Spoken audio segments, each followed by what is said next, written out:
नमस्कार दोस्तों। जैसा कि आपको जानकारी होना चाहिए, वर्ग 2 के जितने भी जो शिक्षक थे जिनकी काफ़ी दिनों से इनको इंतज़ार था ज्वाइनिंग का, तो मध्य प्रदेश सरकार और डीपीआई के द्वारा जो प्रयास किए जा रहे थे उस प्रयास में आगे कदम बढ़ा लिए गए हैं। और अभी हाल ही में जानकारी मिली है कि मध्य प्रदेश सरकार और डीपीआई के द्वारा शिक्षकों की ज्वाइनिंग की लिस्ट जनरेट कर दी गई है और वो लगातार आपको यहाँ पर मिल जाएगी, जो कि मैं आपको एक एक करके स्टेप बाय स्टेप आपको जानकारी दूंगा। जो कि अभी आपको आपके जो टीआरसी पर जो लॉगिन है उस पर उसकी इन्फॉर्मेशन अभी आपके पास में अवेलेबल नहीं है। साथ ही साथ में आपके पास में अभी एसएमएस भी नहीं मिला होगा मेरे ख्याल से, और साथ में ईमेल पर भी आपको जो मैसेज मिलना था वो भी नहीं मिला होगा, क्योंकि अभी हाल ही में ये जो लिस्ट है वो अपडेट हुई है, जो कि एजुकेशन पोर्टल जो मध्य प्रदेश सरकार का है, स्कूल शिक्षा विभाग मध्य प्रदेश शासन के द्वारा, उस पर ये सारी इन्फॉर्मेशन अभी हाल ही में अपडेट हुई है। तो उसको आप अपने मोबाइल पर या फिर अपने लैपटॉप या फिर डेस्कटॉप पर आप लॉगिन करके उस पर वेबसाइट खोल के वहाँ से आप ये लिस्ट को डाउनलोड कर सकते हैं और वहाँ से आप इसको पूरा देख सकते हैं। सारी लिस्ट दिए मैं आपको एक एक पूरा प्रोसीजर बताऊंगा। तो जैसा कि आपको स्क्रीन पर दिख रहा है, एजुकेशन पोर्टल 3.एजुकेशन पोर्टल 3.in, इसको आपको डालना है लैपटॉप पर या फिर जो अपना वेब ब्राउज़र है उस पर डालिएगा। डालने के बाद में आप सीधे उस पोर्टल पे जब जाएंगे तो इस तरीके का पूरा लेटर डिटेल यहाँ पर आपको देखने को मिलेगा, जिसमें कि परिपत्र, जो कि आप डायरेक्ट नीचे से जाकर भी कर सकते हैं या फिर मैं आपको यहाँ से सीधे बताता हूँ। जैसे खोलेंगे आप, खोलने के बाद में आप सीधे नीचे जाएंगे तो यहाँ से ये परिपत्र मिलेगा। तो यहाँ पर जो ये ऑप्शन दिख रहा है सभी परिपत्र देखें, आप इसको जब सर्च करेंगे तो सभी परिपत्र पे जैसे ही पहुँचेंगे तो यहाँ पर परिपत्र जैसे ही मिलेगा तो जारीकर्ता और परिपत्र श्रेणी मिलेगी। यहाँ पे आपको डेट डालनी है, जो कि यहाँ पे आपको 2 जुलाई से लेके 4 जुलाई यानी कि आज तक की डेट जैसी सिलेक्ट करेंगे। उसके बाद में जो कैप्चिका है वो जैसे ही डालेंगे आप यहाँ पर, तो कैप्चिका से आपको वो सारी जानकारी मिल जाएगी जो कि आपको चाहिए। देखिए यहाँ पे आपको एक एक करके पूरी जानकारी यहाँ पर मिल जाएगी। दिख रहा है आपको यहाँ पे 50 एंट्री दिखेंगी, जिसमें कि डीपीआई के द्वारा जारी करता आपको यहाँ पर ये दिखेगा, ये डीपीआई दिख रहा है आपको, ये डीपीआई जारी करता है, एडमिनिस्ट्रेशन परिपत्र लिखा हुआ है। और एक एक संभाग के आपको यहाँ पर नियुक्ति आदेश देखने को मिल रहे होंगे, जिसमें कि इंदौर संभाग माध्यमिक शिक्षा अंग्रेजी नियुक्ति आदेश। इसी तरीके से अंग्रेजी नियुक्ति आदेश यहाँ पर आपको ये ऑप्शन दिख रहा होगा डाउनलोड करने का, तो यहाँ से आप उसको वो जिसमें कि अंग्रेजी इंदौर डिवीज़न के जो हैं उस डिवीज़न का यहाँ पर पूरी की पूरी एक पीडीएफ यहाँ पर मिल जाएगी। इसी तरीके से आपको अलग अलग डिवीज़न के सारे नियुक्ति आदेश यहाँ पर देखने को मिल रहे होंगे, जो कि जिसमें कि गायन वादन अंग्रेजी हिंदी की नियुक्ति, तो जितनी भी जो नियुक्ति हैं उन सभी की नियुक्ति यहाँ पे आपको देखने को मिल रही होगी। माध्यमिक शिक्षक की ये गणित की नियुक्ति आदेश है, इसी तरीके से सामाजिक विज्ञान की नियुक्ति आदेश, संस्कृत की नियुक्ति आदेश, तो ये सारे आपको यहाँ पर मिल जाएंगे, जिनका कि आपको लिंक यहाँ पर एक एक करके परिपत्र फाइल में आपको मिल जाएगा। यहाँ से आप डाउनलोड कर सकते हैं और डाउनलोड जैसे ही करेंगे वो डाउनलोड यहाँ से हो जाएगा। और डाउनलोड होने के बाद में जैसे कि मैंने यहाँ पर एक डाउनलोड करके आपको दिखाता हूँ, जैसे अंग्रेजी की मैं यहाँ पे जैसे क्लिक करूँगा सीधे की सीधे वो डाउनलोड हो जाएगा उसी ही वेब ब्राउज़र पे, और वहाँ पर ये आपको कुछ इस तरीके से देखने को मिलेगा। कार्यालयीन संभागीय आयुक्त संचालक लोक शिक्षण संचालय इंदौर, क्योंकि इंदौर की अपन ने डाउनलोड की है और ये अंग्रेजी विषय की हमने की है, इस कारण से आपको यहाँ पर अंग्रेजी का विषय देखने को मिलेगा। ये यहाँ पे आपको दिख रहा होगा, ये अंग्रेजी विषय का यहाँ पर आपको देखने को मिल रहा होगा, तो अंग्रेजी विषय से यहाँ पर आपको देखने को मिल जाएगा। तो अंग्रेजी विषय में आप यहाँ पर देख सकते हैं। और यहाँ पर मध्य प्रदेश राज्य स्कूल शिक्षा सेवारत शर्त एवं भर्ती नियम 2018 एवं समय समय पर संशोधित भर्ती नियम के नियम 5(4) के अनुसार कर्मचारी चयन मंडल मध्य प्रदेश भोपाल द्वारा माध्यमिक शिक्षक पद हेतु आयोजित चयन परीक्षा 2024 के परिणाम के आधार पर जारी चयन सूची निम्नांकित अभ्यर्थियों को मध्य प्रदेश राज्य स्कूल सेवा के अंतर्गत मध्य प्रदेश माध्यमिक शिक्षा पद अंग्रेजी विषय के नाम पर समक्ष अंकित विद्यालय निम्नानुसार पदस्थ किया जाता है। तो ये यहाँ पे आपको लिस्ट मिलेगी जिसमें कि रोल नंबर, रैंक और जो कैंडिडेट है उनके नाम, उनका पता, उनकी कैटेगरी, साथ में सिलेक्टेड कैटेगरी, किस कैटेगरी में सिलेक्ट हुआ है और किस पोजीशन पे उनको पदस्थ किया गया है, कौन सा स्कूल मिला है, ये सब यहाँ पर जानकारी मिलेगी। जैसे कि एग्जांपल ये रोल नंबर है और यहाँ पर ये पूजा शर्मा दिया हुआ है, पूजा शर्मा, साथ में उनका पूरा नाम दिया हुआ है और साथ में स्कूल दिया हुआ है डाइस कोड के साथ में, जिसमें कि यहाँ पे राला मंडल दिया हुआ है, राला मंडल इंदौर में इनका सिलेक्शन हुआ है। तो इस तरीके से ये पूरी लिस्ट आपको एक एक करके मिलेगी। तो उसमें आप अपना नाम आप सर्च कर सकते हैं जो सिलेक्टेड कैंडिडेट हैं और यहाँ से आपका जो सिलेक्टेड स्कूल है यहाँ पे कि आपका ज्वाइनिंग करनी है उसका नाम यहाँ पर आ जाएगा, जो कि इस वाले दायरे में आपको पूरा मिलेगा। ये वाला पूरा का पूरा जो पोर्शन है ये उसका है। तो एक एक करके जो विद्यार्थी, जो कैंडिडेट हैं, जो शिक्षक हैं, चयनित शिक्षक हैं, वो अपनी जो भी नियुक्ति है, आदेश है, वो यहाँ पर आप एक एक करके डाउनलोड कर सकते हैं।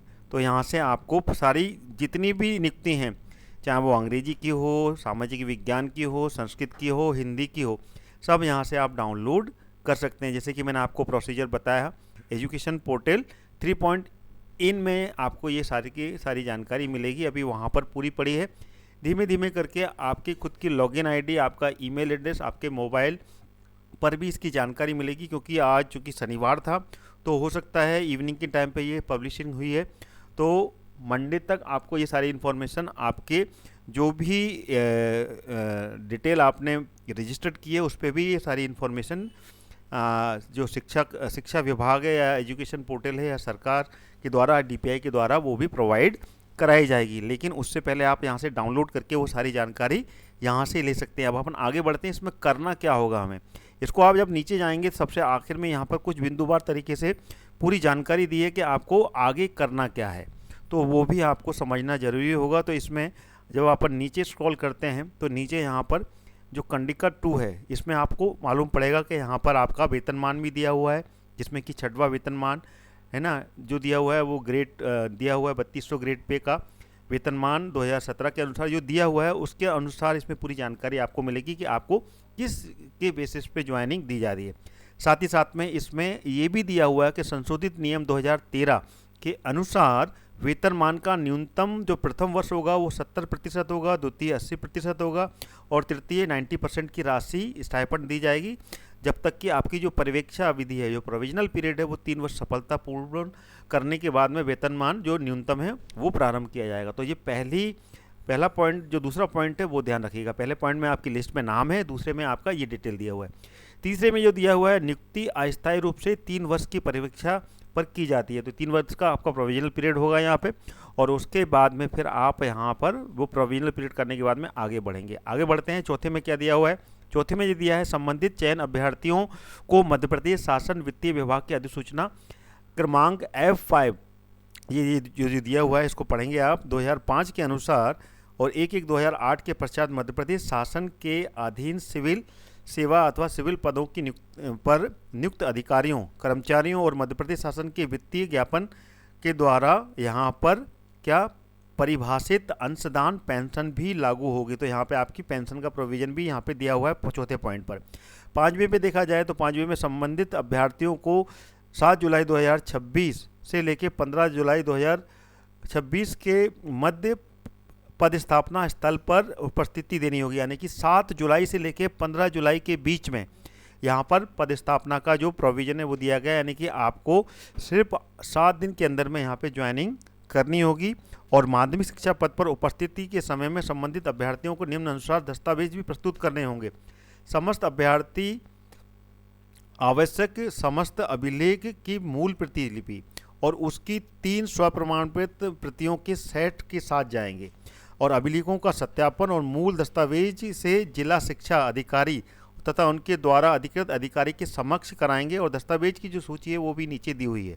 तो ये सारी सूची आपको तैयार कर लेनी है। जैसे कि आपने जब डॉक्यूमेंट वेरिफिकेशन कराया था उस समय जो पार्ट आपने पूरे एक फ़ाइल तैयार की थी, उस तरीके की पूरी फाइल आपको यहाँ पर 3 सेट में तैयार कर लेनी है, जिसमें कि आपका नियुक्ति का आदेश रहेगा, साथ में passport size photograph, Aadhaar card, registered mobile number, email address, ये भी आपको तैयार रखना है। साथ में तीसरे नंबर पर आपका जो कास्ट सर्टिफिकेट है, जिसके बेसिस पे आपकी ज्वाइनिंग हुई है, जो आप जनरल में आते हैं, ओबीसी, एसटी, एससी या फिर जिस भी कास्ट में आते हैं, ईडब्ल्यूएस में आते हैं, उसका आपको यहाँ पर कास्ट सर्टिफिकेट जरूरी होगा।